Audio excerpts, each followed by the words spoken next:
오늘은 추석 전주일입니다. 집에 다니러 온 자녀들을 환영합니다. 고향에 들른 이들을 주의 이름으로 축하합니다. 복된 명절이 다 되시기를 바랍니다. 이번 주간 화요일이 추석이고 추석 전후일이 휴일이며 그에 앞서 이어지는 토, 일요일이 있기 때문에 무려 5일이 공식 휴일이 되겠습니다. 추석은 한가위, 가위, 가배, 중추, 중추절이라고 합니다.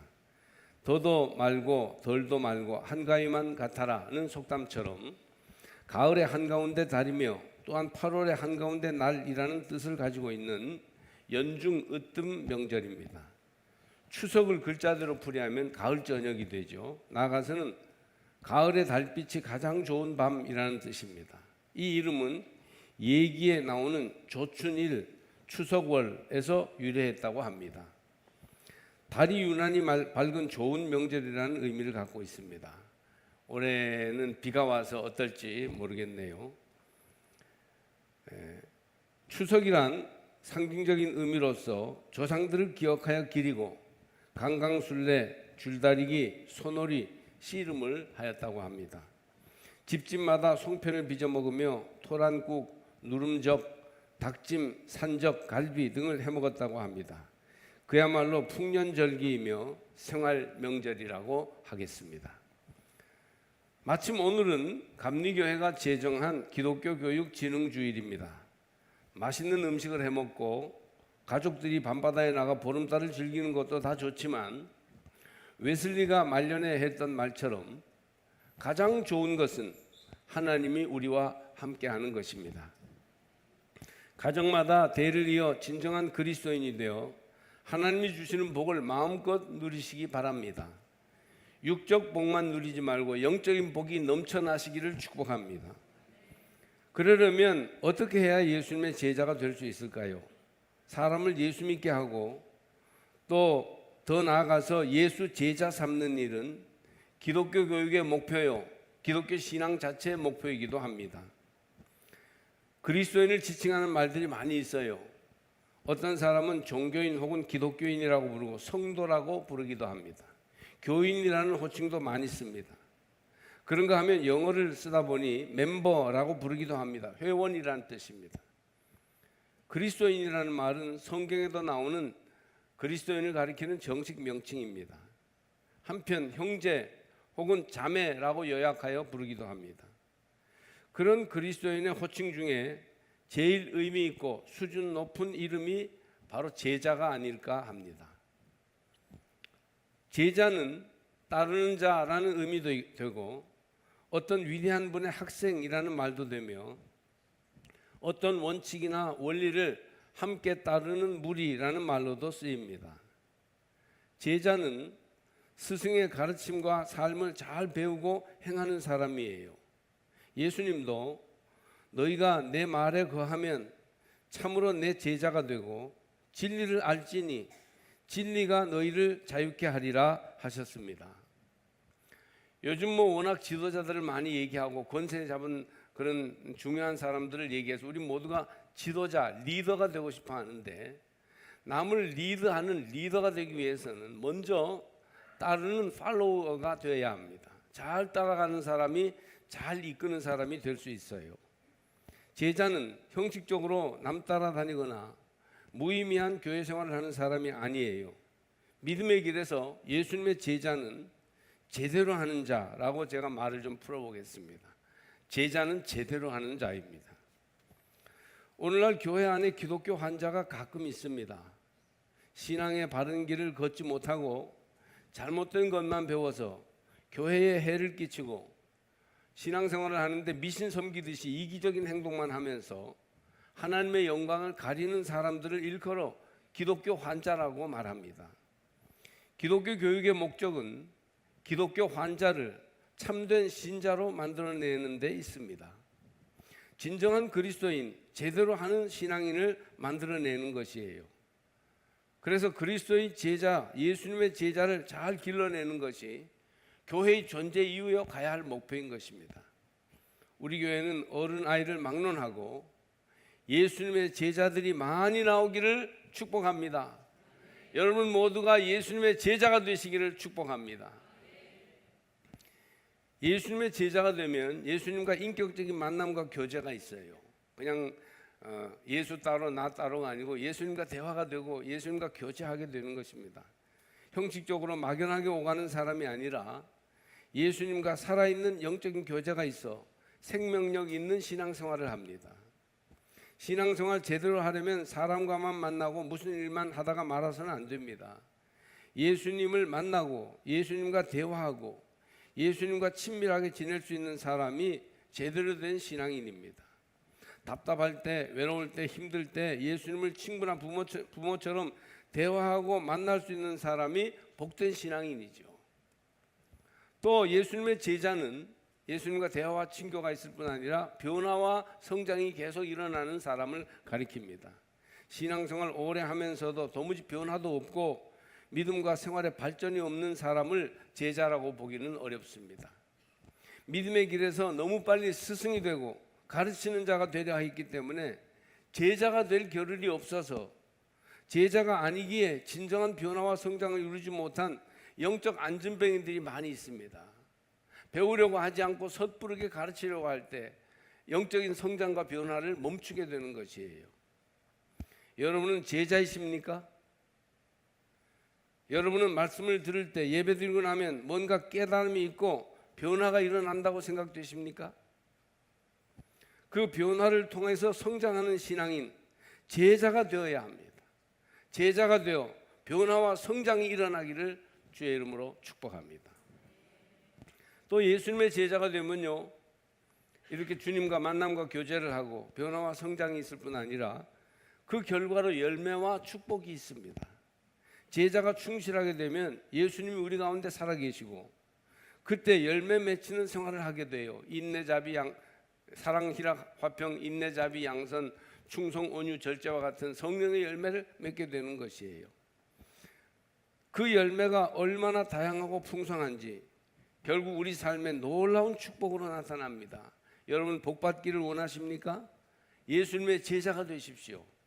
그러면 그 결과로 풍성한 삶의 열매가 놀랍게 맺히게 될 것입니다. 열매 없는 무화과나무 같이 저주받은 그런 신앙이 아니라 열매 맺는 포도나무처럼 주님의 기쁨과 자랑이 되시기를 바랍니다. 그러려면 제자가 되어야 해요. 그리스도의 제자가 되어야 이와 같이 여러 가지 귀한 일들을 일어나게 할 수 있는 것이에요.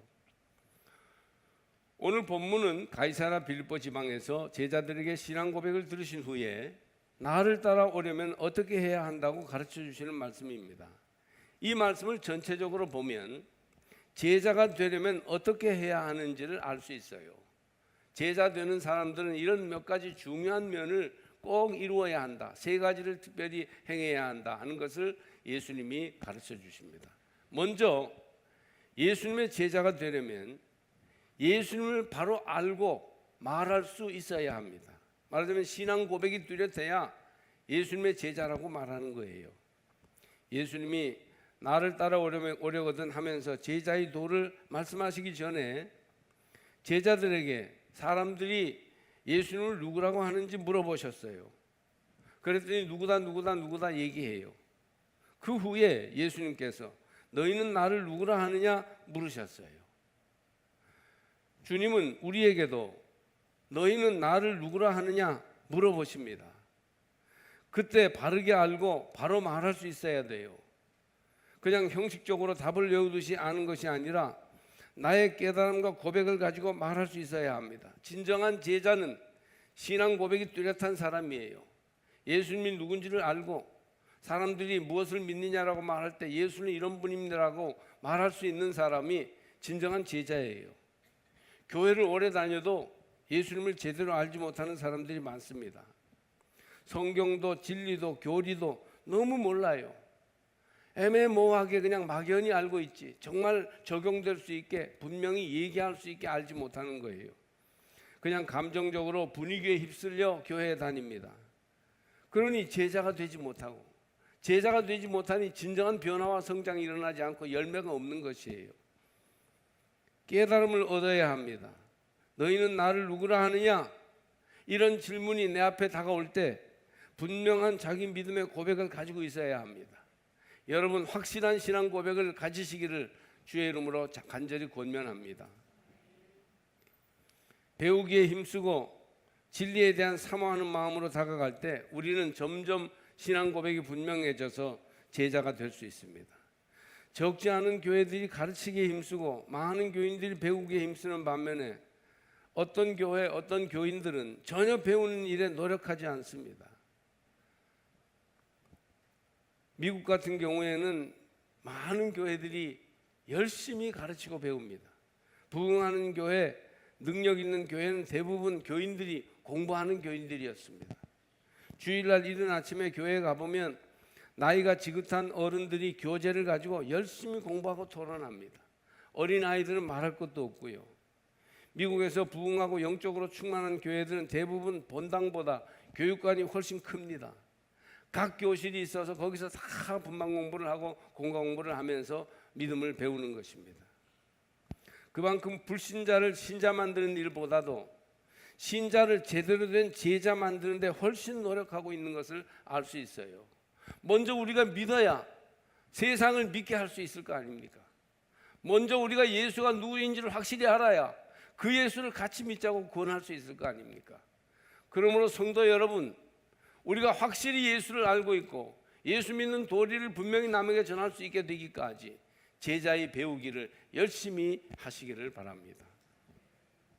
배우고 익히기에 힘쓰는 성도가 되셔야 합니다. 예수님을 바로 알고 말할 수 있도록 훈련하십시오. 언제든지 우리에게 믿는 이유를 묻는 사람들에게 대답할 수 있도록 준비해야 돼요. 나는 이걸 믿어요.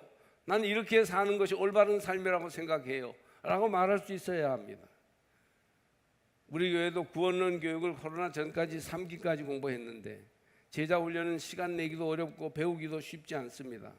그러나 계속 참석해야 돼요. 이제 또 제자 훈련이 계속될 텐데 그럴 때 이건 남의 얘기다, 다른 사람이 배우겠지 하지 말고 내 얘기로 알고 하나님이 나를 부르시는 그날까지, 죽을 때까지 배워야 한다, 이런 생각 가지고 배우시기를 바랍니다. 어려운 것은 익숙하지 않기 때문이에요. 익숙하기까지 자꾸 배우다 보면 진리가 깨우쳐지고 눈이 뜨입니다. 노력하여 제자가 되는 과정을 잘 밟으면 앞으로 다른 성경 공부나 설교 듣기가 훨씬 쉬워지게 되는 것입니다. 그러므로 여러분, 우리는 확실한 신앙 고백을 가지기 위해서 열심히 배워야 합니다.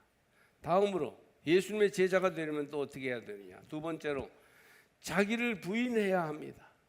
자기를 부인해야 해요.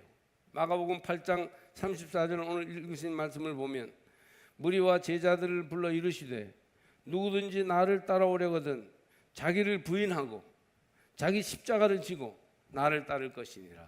자기를 부인해야 합니다. 자기가 부인되고 자기 십자가를 지지 않으면 진정한 제자가 되기 어렵다고 예수님은 가르쳐 주십니다.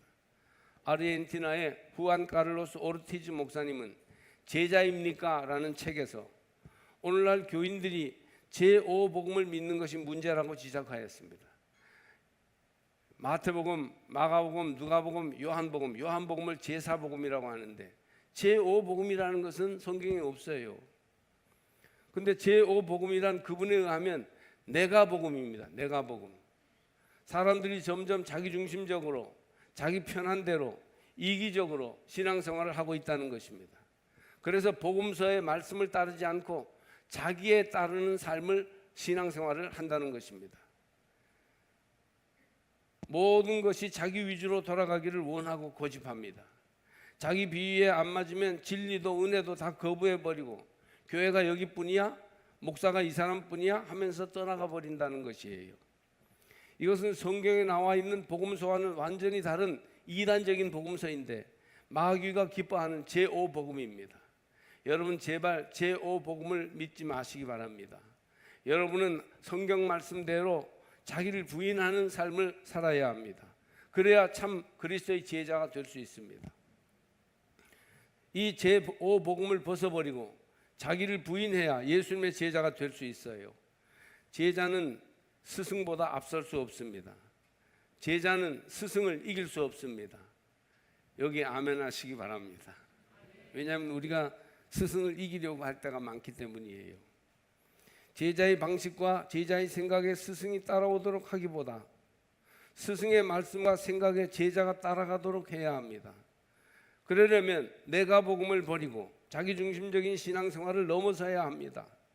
우리 모두가 겸손한 한 제자가 되어 예수님 앞에서 이렇게 말해야 합니다. 예수님, 이제 제가 주님 앞에 섰습니다.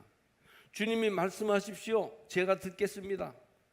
이제 내 생각과 고집과 주장을 버리고 주님 생각대로 따르고 행하겠습니다. 이때 우리가 제자가 될 수 있습니다. 여기에서 제일 중요한 게 자기 부인이에요. 자기를 부인해야 제자가 될 수 있습니다.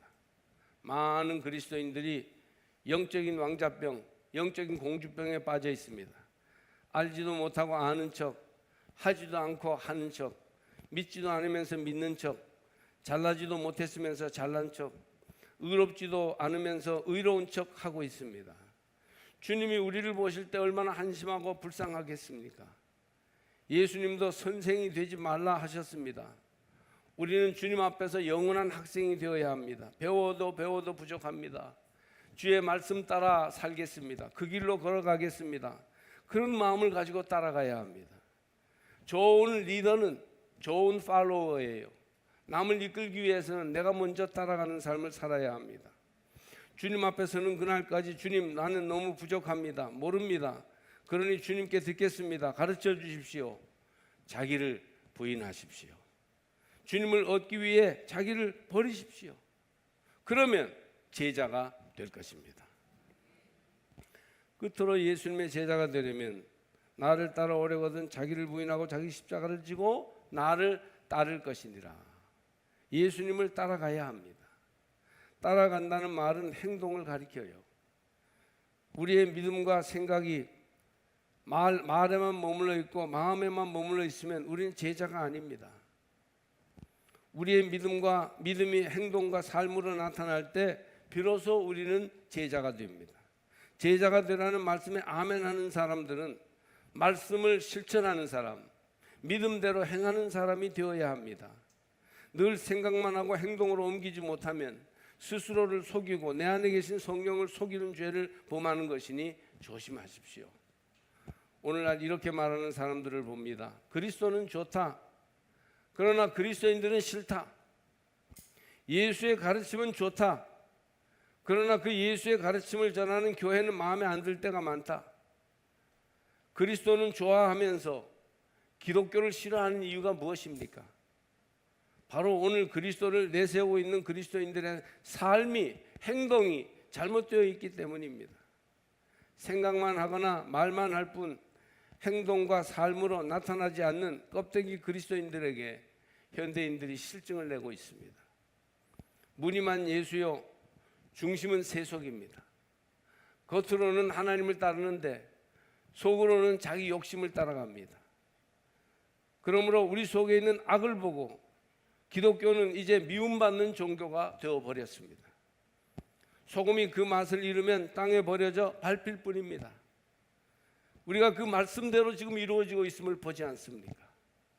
예수를 행동으로 따라가고 삶으로 닮아가는 제자들이 많아질 때 교회에 실망하고 떠난 수많은 사람들이 구름대와 같이 돌아올 것입니다. 예수님 따라간다는 게 무엇일까요? 예수님 따라 행하는 게 뭡니까? 그것은 사랑을 행하는 것입니다. 새 계명을 너희에게 주노니 서로 사랑하라. 내가 너희를 사랑한 것 같이 너희도 서로 사랑하라. 너희가 서로 사랑하면 이로써 모든 사람이 너희가 내 제자인 줄을 알리라. 요한복음 13장 34절 35절 말씀이에요. 이 말씀대로 예수님은 사랑의 실천이 제자의 삶임을 보여주셨습니다. 그렇습니다. 깨달은 사람, 자기를 부인하는 사람은 사랑이 흘러넘치게 된다고 예수님은 가르쳐 주십니다. 제자들은 예수님이 누구인지를 깨닫고 고백할 수 있을 뿐 아니라 자기를 부인하며 예수를 따라가는 사람, 예수님을 행동으로 실천하는 사람이라고 말씀해 주십니다. 오래전에 한 권사님의 인도를 받아 어떤 아주머니가 교회에 나오셨습니다.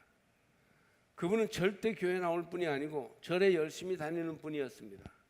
동네에서 그분을 아는 사람들이 어머어머 어떻게 저분이 교회 나왔어? 깜짝 놀랐습니다. 그런데 어떻게 그분이 교회에 나오셨을까요? 비 오는 날 할머니 권사님 한 분이 예수님의 제자인 할머니 권사님이었는데 병원에 갔다 오는 아주머니를 아주 아파 보이니까 친절하게 버스에서 돌봐 주시면서 자기가 내려야 할 버스 정거장 한 정거장 지나쳐서 그분이 내리는 데에서 같이 내려서 그분을 집에까지 부축하며 우산을 받쳐주셨어요. 이분도 할머니예요. 나이 많으신. 근데 너무 아픈 사람이 버스에서 쩔쩔매고 있으니까 자기보다 젊은 사람이지만 우산을 받쳐주고 부축해서 집 앞까지 데려다 준 것이에요. 그거예요. 그거 한 가지예요. 그런데 일면식도 없는 사람을 이렇게 순진하게 돌봐주시는 이 사랑에 이 아주머니가 너무 감동하고 이 아주머니가 교회 나오는 사람이라는 걸 알고 물어서 그 교회를 나오신 거예요. 얼마간 교회에 나오다가 그분은 다시 믿지 않는 과거로 돌아가 버리고 절에 다시 나갔어요. 왜 그랬을까요? 그날 비 오는 날 예수의 사랑의 실천을 만났는데 그 다음 주일에는 못 만났기 때문이죠. 그 비 오는 날 만났던 예수의 사랑이 다른 사람에게도 끊임없이 동일하게 나타났더라면 그는 지금 교회의 한 자리를 차지한 훌륭한 다른 제자가 되어 있을 것입니다. 제자는 그리스도의 사랑을 실천하는 사람입니다. 우리나라의 유명한 젊은 야구 선수가 미국 프로야구단에 들어가서 스타가 되었어요. 신문에서 대서특필을 하고 미국에서도 기대가 되는 타자였습니다. 그런데 한국에 와서 잠깐 긴장이 풀려서 음주운전을 했습니다. 음주까지는 뭐 할 수 있겠지만 그대로 운전을 했어요. 술을 많이 마셨으면 돈도 많은데 대리 운전기사를 부르면 되는데 그대로 운전하다가 걸렸어요. 징역 8개월에 집행유예를 받았어요. 그래서 구속은 안 되었지만 그런 문제가 생기니까 비자를 못 받고 그냥 미국 그 야구계에서 퇴출이 되고 말았습니다. 너무 아깝죠. 거기까지 가는 게 얼마나 힘든 일인데 가서는 제대로 뛰어보지도 못하고 끝났습니다. 신앙생활도 마찬가지예요. 신앙생활은 휴식이 없습니다. 방학이 없어요. 명절도 따로 없어요. 인생은 언제나 전쟁 상태와 같이 긴장이 있습니다. 신앙생활도 적당히 소홀히 하면 금방 무너져요. 살다가 건강이 문제가 생겼다고 진단을 받으면 우리가 긴장하게 되죠. 잘 되던 사업이 어려움을 겪고 잘못되면 잠도 못 자고 애씁니다. 이처럼 그리스도의 제자도 항상 깨어있어 그리스도께서 원하시는 믿음과 생활로 살아가야 합니다. 여러분 그리스도의 제자로서 항상 깨어있으시기를 주의 이름으로 권면합니다. 에라스무스는 동시대의 타락한 세대에 대해 이렇게 상기시켰어요. 터키인을 기독교로 개종시키려면 우리가 먼저 그리스도인이 되어야 한다. 터키인 기독교 개종시키려고 전도하려고 애쓰는데 먼저 내가 기독교인이 맞냐? 먼저 우리 자신이 참 제자인가? 이걸 물어보아야 한다는 거예요. 오스왈드 챔버는 하나님이 나를 변화시킨 것이 너무나 놀라워서 나는 그 어떤 사람도 단념할 수 없다 그렇게 말했어요. 하나님의 사랑이 계속 강건하기 때문에 계속해서 그리스도의 제자의 삶을 살게 된다는 것입니다. 기독교 교육 진흥주의를 맞이하여 우리는 제자로 양육되고 있나 스스로 물어보셔야 합니다. 여러분은 그리스도의 제자이십니까? 그리스도의 가시는 길로 지금 나아가고 있습니까? 자기를 부인하고 자기 십자가를 지고 따라가고 계십니까? 그리스도가 누구인지를 분명하게 고백하고 말할 수 있습니까? 참으로 행동으로 예수를 따르고 있는지를 돌아보시기 바랍니다. 예수는 없고 자아만 충만하며 십자가는 없고 영광만을 소망하는 어리석은 자의 삶은 아닌지 물어보셔야 합니다. 바른 신앙 고백, 자기 부인, 그리고 사랑의 실천, 이 세 가지 믿음의 행위야말로 예수님의 제자 되는 지름길을 잊지 마시기를 바랍니다.